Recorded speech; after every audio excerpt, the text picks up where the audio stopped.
great, but it was terrible. It was absolutely terrible. Tasia just manhandled him. And then, of course, that was only, 2 weekends ago, so it's not too long ago.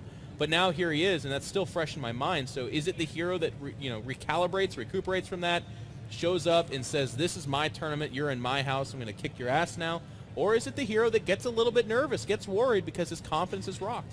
All right, we will find out as we are now ready for this next series. 2 games left. This is the first one. And up here, spawning as the red Zerg playing for Team Evil Geniuses, it's none other than Jaedong.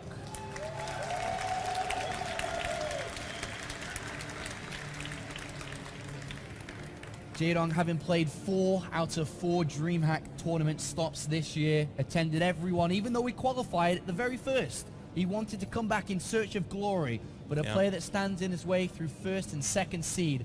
Spawning down here is the blue Protoss player playing for Team Liquid, 2-time DreamHack Winter Champion, it's HerO!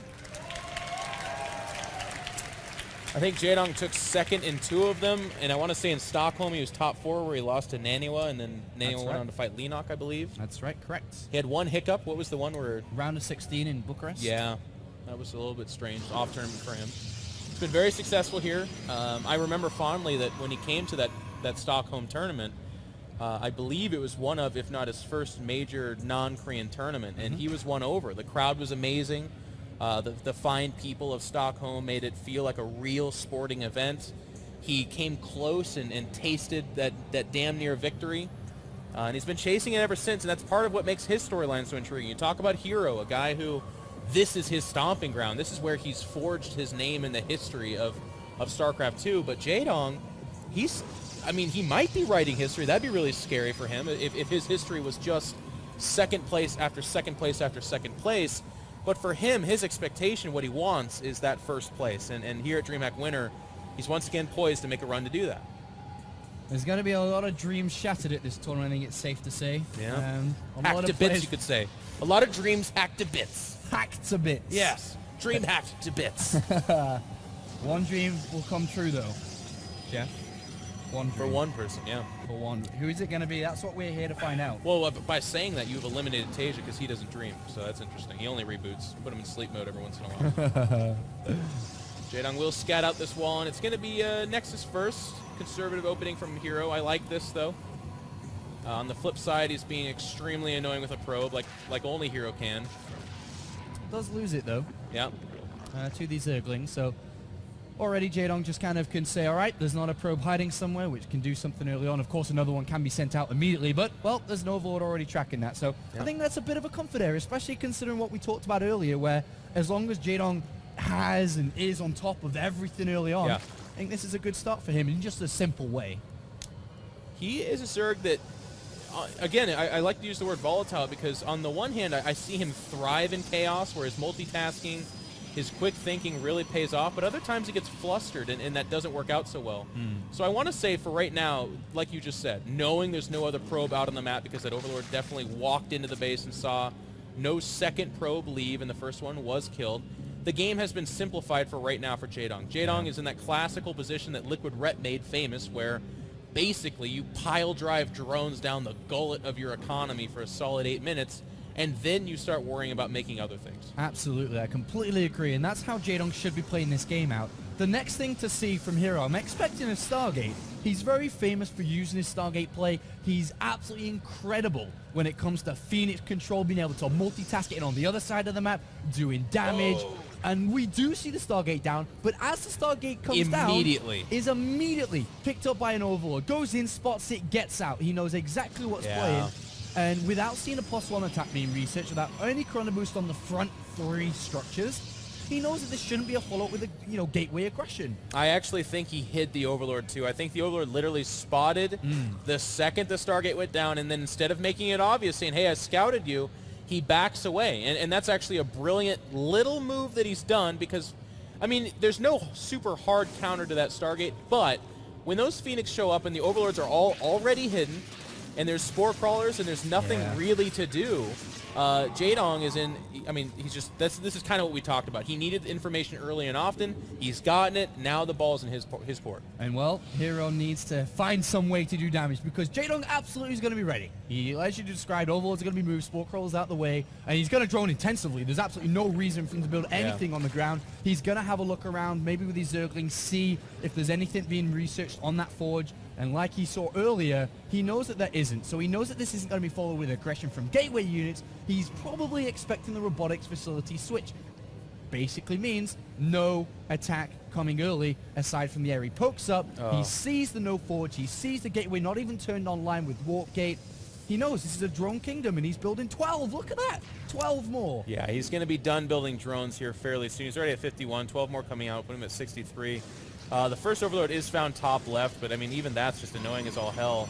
It looks like the second Overlord will be found, and what I mean by annoying as all hell is, I mean, individual Phoenix killing Overlords across the map like this, that's not why they were made. They were made to kill a couple of Overlords really quick, because they're floating around the Protoss base, then get to business over at the Zerg side of the map, gathering information, picking off drones, exposing Queens if he's going to allow it. But with this follow-up, we can see this is the build that recently SOS has won big tournaments doing, and I feel like Deer did this as well. Not SOS, excuse me, it was Deer. Deer won tournaments with this build where it was like 4 or 5 Phoenix, harass, and then 2 base Colossus right away. And if you look, HerO should only have a couple of sentries. Actually, he has none. He has 1, excuse me, and that's what Deer has been doing lately. It's really cool. All right, well, looks like these Phoenixes have found somewhere to do something, and Queen has got picked up. Oh, doesn't get picked off by another lift. Does actually finally get the Queen. Yeah. But the drone count's incredible for Jaedong. 73, no aggressive units, all game just straight up there. He's on 6 gases. He's probably just going to throw down the Spire immediately. He's having a look for the probe. He sees the Nexus come down. But do you think he is going to move out from 2 bases with this? With the third Nexus being planted, surely this must be an incline towards it's not a taking fake. No, he's gonna build it. He is building the Colossus behind this, and he does have that low Phoenix count. But he's gonna go up to 3 bases, which can be fairly precarious on this map. I'm going to say this. The Phoenix lost one of themselves to Queens. It's really not good. Right now they're getting some harassment on the main base up there. It looks like they're chasing it looks like a Queen, which is a really weird choice because he's going to almost lose another Phoenix. Well, I actually like Hydra Den with Spire at the same time. Jaedong's not doing it, though. Yeah, just the Hydra Den here. Is, I'm assuming here that HerO has spotted that, but whatever the case, I'm sure he's expecting that. But now it really comes down to, are the initial Hydras going to do anything? There are 14, 15 of them, but the first Colossus is already out. There's a second one on the way. The only thing I'm a little bit worried about, maybe the sentry count to kind of protect the Colossus. Yeah. If the units just ran up and tried to kill it, because the creep spread, by the way, is glorious. Look at that. Moving through the middle of the map, almost at the halfway point. And Jaedong is just going to get over there super fast. He is. It's a very interesting... Oh, wow. Oh, the third is gone. What? The third is gone. I mean, he was adding a few gateways, but why would you build a cannon there? Is that a mistake? No. He's floating 800 minerals. I mean, his probe count never increased over 47. But why the cannon? Why would you ever build the cannon? Complete fake out? I guess. Like if a Zergling just barely doesn't see it. All right, but you're right, Apollo, and this is so bad that the Hydras are about to be off creep Spire. Has been initiated. These Hydras, actually, it looks like they might broadside the army, but that could be really bad. Lots of units out here, even a 5th base going down for Jaedong. The counterattack, actually, oh no, it looks like he's going to come home. He's seen it. He's kind of saw it now. He's seen the Stalkers on the right-hand side. He's starting to realize what's going on. But the Spire is a crucial part of this. There's a lot of gas starting to be banked up. 500. If he can get to Corruptor successfully in time, and then I'm pretty sure Jaedong's in good position. But right now, it's HerO with double Colossus. He's on creep, though. There's no vision here at all. I mean, if Jaedong was ever going to have a chance to clamp down this attack, it's now. The force fields are not there yet. The Zerglings are inside. There's just no force fields. What is going on? He has no energy to use it for hallucinations. This army is getting destroyed. Oh, wow. I think that went down a little bit simpler than I thought it would. And HerO gets smashed. Absolutely smashed. Jaedong not playing around with food today. Elimination of that army. There is no third base. There is no infrastructure left for HerO. He just lost his main army instantly. Sean, you called it. Okay, over at the third base, you said he needs more sentries. Otherwise, he could just run up on these Colossus. So he warps in 3 sentries because you and HerO are very smart people. But those sentries were young bucks. They didn't have a lot of energy. So he shows up at the other side. He spams additional Colossus in hallucination because that's a fantastic maneuver typically. But because they didn't have any other energy, he sat there like, oh my God, I have no force fields. And he just lost his whole army. And as Jaedong-esque style, we see 15 Mutalisks. Yeah, I mean, There's the it's switch up now. This is almost a game-ending move. Yeah. Hydra, Zergling, Mulist. There's not a lot there. There's a couple of Phoenixes left over, but Jaedong's on 5 bases, or 4 bases, a 5th one soon to be saturated, and is absolutely dominating this game from the very get-go, just with simple scouting information. And here we go for the final blow here, and Liquid HerO in a world of trouble. World of trouble is one way of saying it. I believe we're moments away from him just tapping out. Unfortunately, with no third Nexus behind this, with the everything dying, there it is, GG, and HerO can differently. I had said that if I'm HerO, I don't know that I freak out too much. And I think Belcher Vestige is a pretty good map for that. We've seen Jaedong try to mix it up with some Swarm Host play because it's very common here. I'm going to go out on a limb and just say it. I don't think Jaedong is very good at Swarm Host play. I feel like when he does it, I more often than not see him lose in that situation because he just kind of has that one bad engagement and they catch all his Swarm Hosts and then he's toast. That happens to him a lot. Only one player, well actually 2, there's the 2 French players can play Swarm Host properly. I think we haven't introduced the players, have we? I mean, no. Adabise is getting angry. All right, down here, of course, is the Red Zerg. Playing for Team Evil Geniuses, it's Jaedong.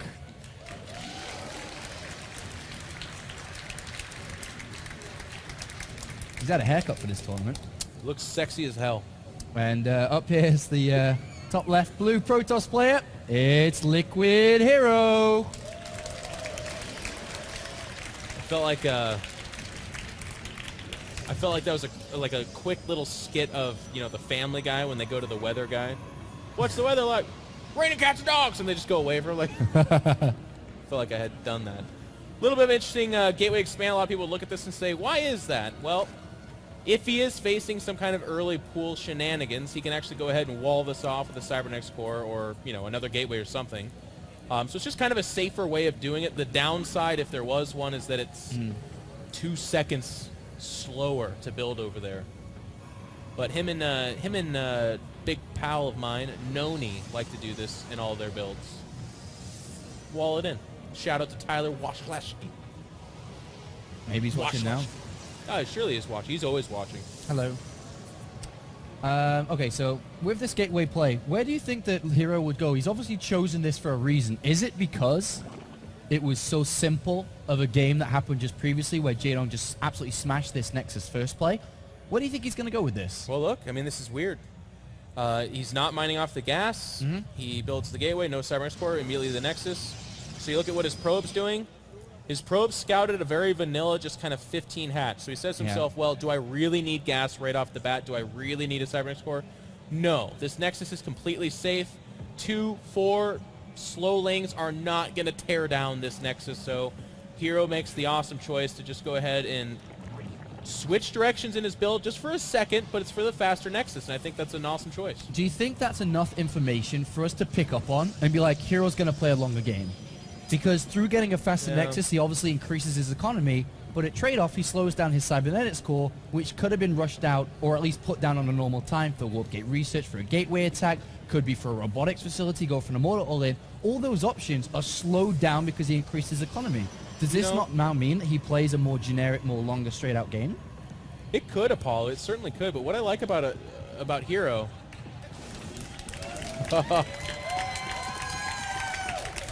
Nobody at home knows what's going on. You're supposed to eat that on camera now. You said you would. We'll keep it that way. What I like about HerO is that he's equally capable of throwing down a third Nexus at like 6 minutes now. Or he could go 6-gate, or he could go for some kind of fast tech. He's not... you can't predict him. He doesn't do one thing. And that's what makes him really cool. So from the later second gas, my guess would be fast third Nexus, but you can't, I wouldn't wager money on it, I guess what I'm saying. Well, I guess we'll have to find out here. As Zealot was just having a look down there, did pressure a little bit, but is out going to have to leave immediately as he's been chased by Zerglings. But Stalker does come to help out. Well, comes to help out and actually gets... What's kind of slipping around. That Zealot is helping out, and it looks like the Stalker will get out there. Whew, completely meaningless battle, but it almost got exciting, kind of. Almost got a full surround on there, but these 2 Stalkers are going to bring down every one of these Zerglings if they stick around. There is no Zergling speed, and that's quite a lot there that Jaedong did lose. And the Queen, actually. This could get quite ugly. Looks like HerO will not pursue. It is going to be a Stargate behind that. No gas at the natural. And this is once again being spotted out by our Zerg player Jaedong, except not the Stargate tech, excuse me, but the fact that there is no gas of the natural. And with these additional gateways, that does bring him up to just 3. But keep your eye on that, because with this probe out on the map, there most certainly could be some light gateway harass joined up by some Phoenix. I mean, if we look at the way that Jaedong played previously, the way he played against Stargate play was drone up to 75 and go. With his economy, that is, and then eventually build units. But in this regard, if he was to play the same, which he's not, bear in mind, there are Lings out, there is a Roach Warren down, he could get stung because there's an Oracle on its way. Warp Gate Research is going to finish up. He's going to have 3 gateways ready to rock and roll down to this 3rd base. Is this going to be successful, though, with a Roach Warren down? Obviously, Jaedong's feeling a little bit of something here. Yeah, you know, the 2 Stalkers is a little bit of a tell. It's a little bit aggressive. Of course, that could be just for harass. But Jaedong usually uses that star sense to kind of sniff out the other possibilities. And we can see more roaches coming out, as well as some drones. Void Ray to follow this up, very interesting. But I did want to say, what I like about this position, that HerO's not necessarily embracing. We do have a scout coming out from Overlords across both bases. And it sounds like an Oracle's doing some serious damage. Yeah, it did pick off a Queen there and a couple of drones as well. And HerO has launched a semi-successful attack, but it's all about the next follow-up one. 10, 11, 12... almost 13 drones. Does he have any Zealots warped in on that left-hand side yet? Or is he just going to be content with how much damage he's dealt with that Oracle? Yeah, and that's what I was going to say. What I like about that is you warp in units, you bring out the Mothership Core, and there's very little risk. I mean, there's less risk, a lot less risk to it. You move out. If the battle turns sour, you recall back. As long as there's a pylon blocking for a Zerg encounter or something like that, it really is so favorable for the Protoss. Well, it looks like HerO is going up to 7 gateways now and started Void Ray production. Though here, Jaedong has found the pylon on the left-hand side. That's a big deal, by the way. Going to have anything down. Do you think that he was actually going to do anything, though, with this pylon? Look at the gateways. He's adding 4 more for a total of 7. He's going to do a Void Ray gateway all-in. And with those forward pylons, it would have been completely lights out. As is, it's going to be super hard to hold. I mean, his anti-air is this Hydros Den that's just now going down, but because he lost 12 drones, he's only got 55. All right, well, sentries. One of the force was going to come in. One there, catches 2 roaches, picking them off. Quite nice. That's good, though. He sees this. Jaedong needed to spot this attack. We should see something like additional Queens coming out right now. He's trying to get to Hydralisk at the moment. As you can see, the Hydra's Den about to finish up. He is going to build quite a few. Are they going to be enough for the defense? There's the Hydra range. There's 6 Hydralisks. But 3 Void Rays, 7 gateways, 5 additional Stalkers about to join what's already out. This looks like a very strong attack, all based off that original Oracle. And now he is moving forward. He's going to rebuild that pylon which he lost. Of course, there's a lot of creep down there already, which is going to put the pylon back. Forge has started here. HerO may Bans the 3rd. I think that's a really savvy choice. He is not ready. He needs perhaps range, but at least these 7 more Hydras. And this 3rd will die. Now, here's what I want, Apollo, by the way. I want HerO to pick off this 3rd and recall home or go home. And then just go take a 3rd? Yeah, I really feel like, I mean, he's on equal basis right now.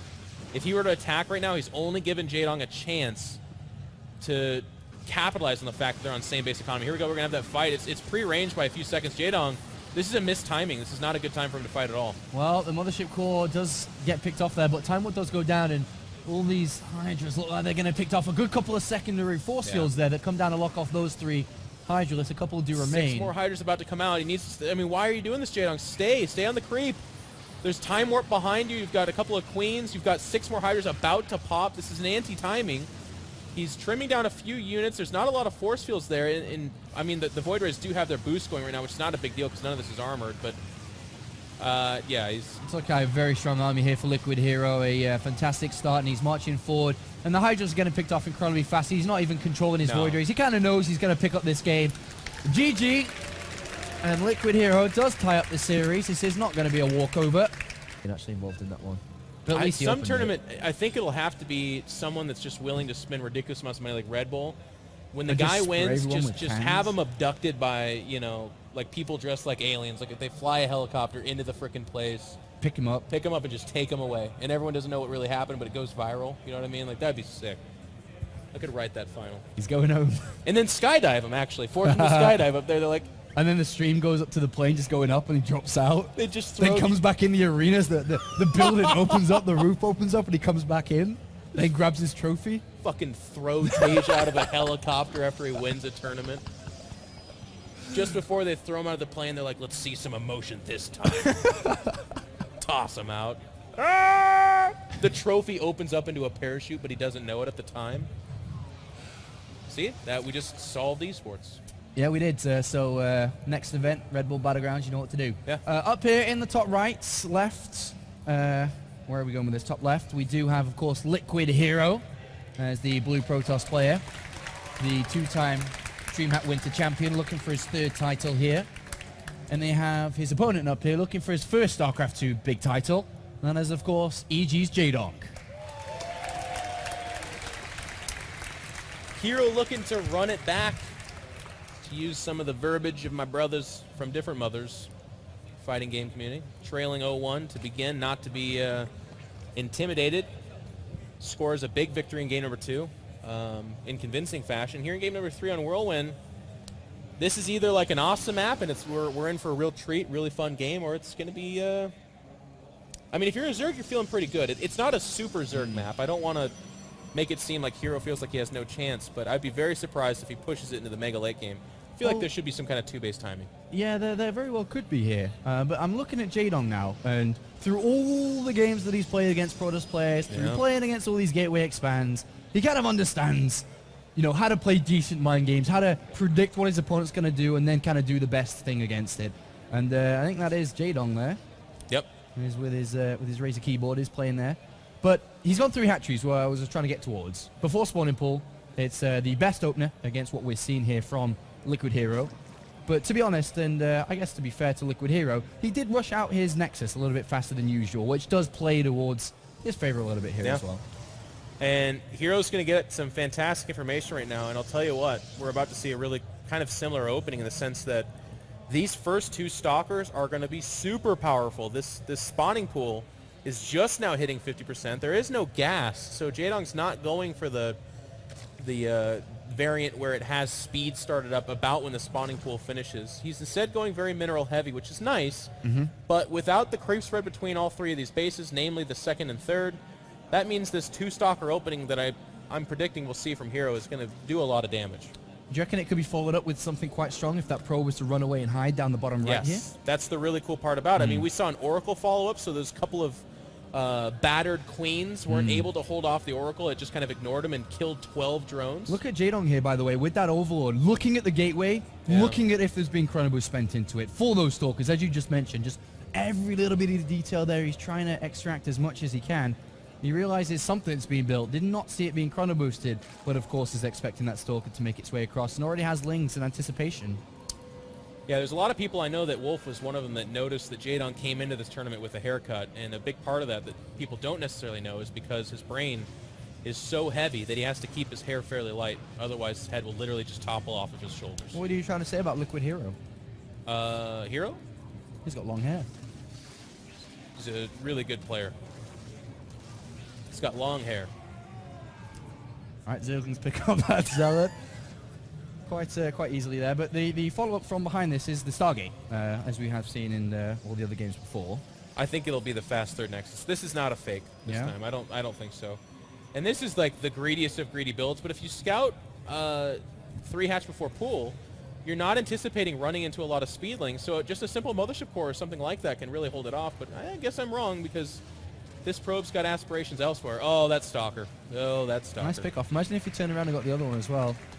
But Jaedong has seen that probe and Mothership Core around there as well, so he has thrown down the Roach one immediately, just to make sure that he doesn't die to any form of gateway attacks, which could come from this. But as you described, you picked up the build quite nicely here.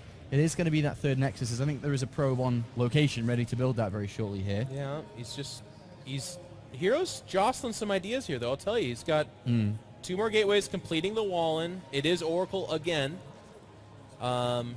And that Oracle has the potential, again, to just kind of ignore queens at a mineral line, just throw down and destroy 12 drones. It's such a nice ability for the Protoss to say that. And unless there's a Spore Crawler or at least 2 queens at each hatchery, that is what will happen. And we can see that's not the case here. Do you think that HerO taunting his opponent with these units, so small, such a little investment, and keeping the drone count low, has he kept it low enough down? Has he really pressured Jaedong to make this fast 3rd Nexus, really power him through to the next stage? Is the drone count that low? I mean, 52 right now. Well, it's about to get lower. Here it goes. That Oracle goes in there. It will target the queen first. Jaedong's going to want to run those drones which is actually interesting because if you target the queen, yes, you get the queen, but then you do not get the drones. And I feel like the better exchange is to ignore the queen and kill the 12 drones. And you might say to yourself, well, if the drones run like that, you're not going to get 12. Certainly that is true. But I still feel like you get 5 or 6, and then perhaps you get the Oracle to save itself as well. Well, one thing that we talked about before this series kicked off was information gathering for Jaedong. The more he gets, the better he's going to set up himself to be able to pick up victories here. Yeah. But I'm quite sure throughout this game, he hasn't really seen that much. Has he seen the third Nexus? I don't think so. I'm not too sure he knows exactly what's going on here. So he is playing relatively blind, whether he's building units or if he's teching up now. And I think that's a bit of a problem for him here, because ideally you'd want to be getting ready to zip across the map to slow this down to kill it. But it's HerO that's controlling this with the Oracle. He's got a pylon down south. He's got Zealots where he could potentially counterattack towards that third.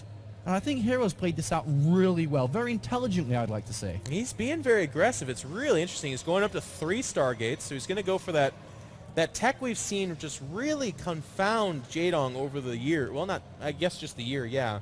He doesn't seem to really have the mentality to handle this tech. And we're going to see a lot of those Void Rays. It's 8 Hydralisks coming out. That's fine and good, but it's really like the 4th and 5th base, maybe a Nidus Worm for Queens, followed up with Infestors, your own Spire, that kind of stuff that really determines whether or not the Zerg is good or not about handling that Stargate tech. I really think HerO's played one of the best games here that he's played so far in this tournament. Even though it looks so simple on basis, the threat, the pressure with minimal units, falling back on a third base, denying scouting, killing queens, just all these small things. And I think he may have bought himself enough time to defend this third base. But that's what we're actually going to have to find out now, because Jaedong's seen it, he knows it's there. But does HerO have enough to defend it is the big question. And with these double Stargates already finished up, I have a feeling he might be able to defend this easily. Well, yeah, it's looking to be. I mean, again, I always look at this and kind of doubt it, but then Void Rays build kind of freaking fast, and by the time you get there, there's like another 2, maybe 4, especially if you take your time.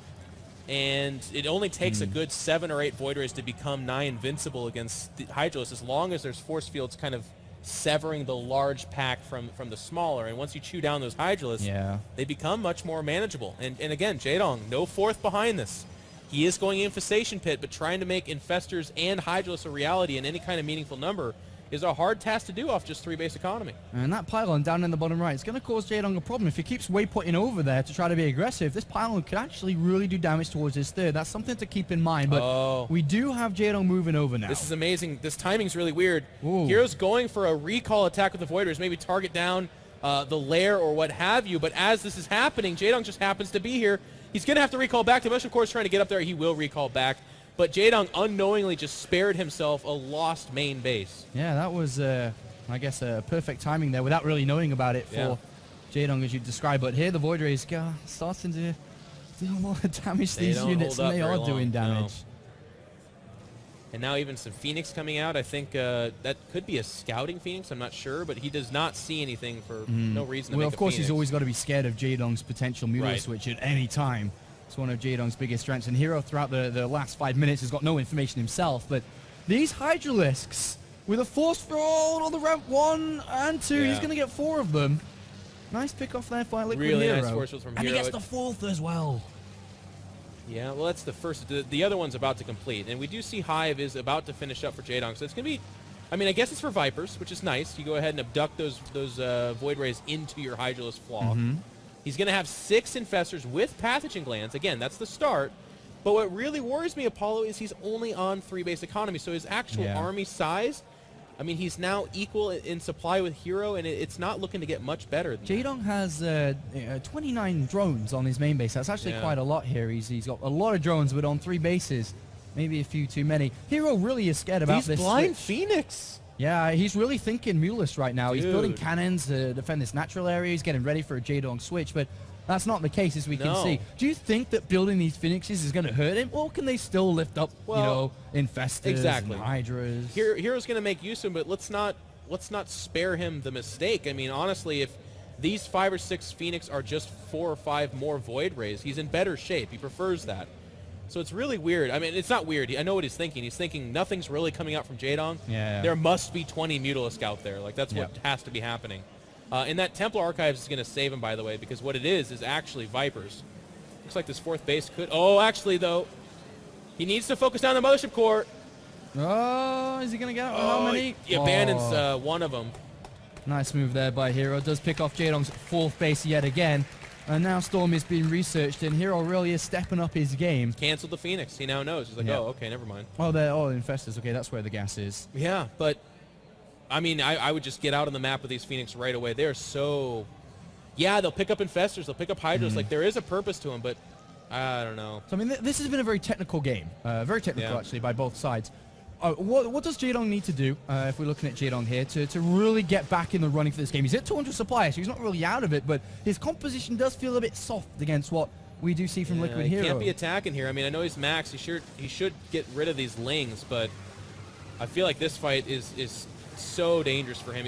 Here come the Phoenix. They're going to try to fly over the... Void Ray is doing so much damage, and yes, the infestors are holding the Phoenix in place, but the damage is being done. Look at that army and how it's being retained by HerO. A good trade, though. Well, actually, Jaedong's... Never mind. He's just kind of trickling in too much stuff. I miscalled this. Look at that, 165 supply to 110. I was wrong. Jaedong This is a fantastic trade. Here.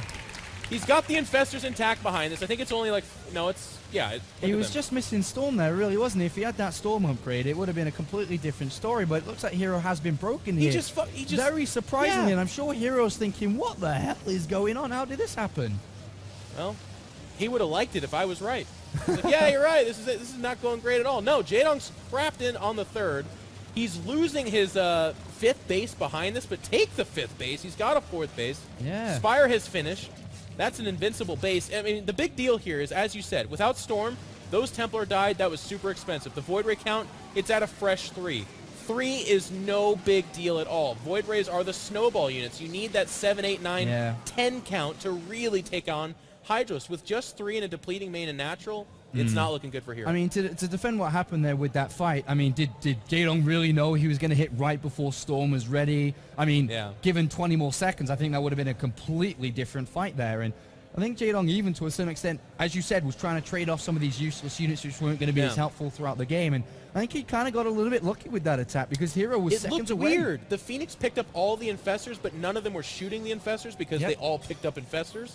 So for a minute there was no fungals coming down. I was looking at the front lines. Void Rays were killing like Ling Roach, which was deceiving because that wasn't the meaningful thing. And then when the fungals came down and held the Void Rays in place, we all know they're glass cannons. They don't have the ability to withstand punishment. And certainly that was on display there. And this is lights out. This is the end of HerO as he moves out with minimal units. And Jaedong is at a high supply and does take the game. GG.